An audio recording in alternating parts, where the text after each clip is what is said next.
C'est dans la capitale des Émirats arabes unis que les délégations russes, ukrainiennes et américaines vont tenir des pourparlers de paix.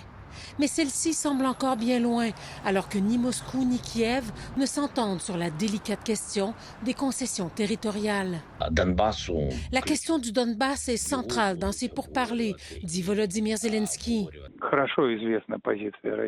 La position de la Russie est claire, renchérit le Kremlin. L'Ukraine doit retirer ses troupes du Donbass. La Russie souhaite mettre la main sur cette vaste région de l'est de l'Ukraine dont elle a annexé illégalement de larges portions.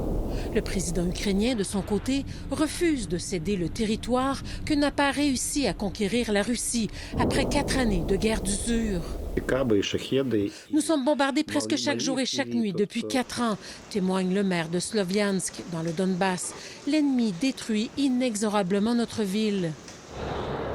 Et c'est sans compter les coupures de courant dues aux attaques russes sur le réseau électrique ukrainien, alors que le pays affronte son hiver le plus froid depuis des années.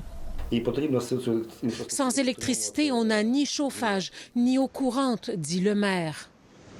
Pour autant, pas question de quitter la région. Nous n'attendons rien, dit cette femme. Nous vivons ici, car c'est ici qu'est notre vie. Ici Lise Villeneuve, Radio-Canada, Montréal.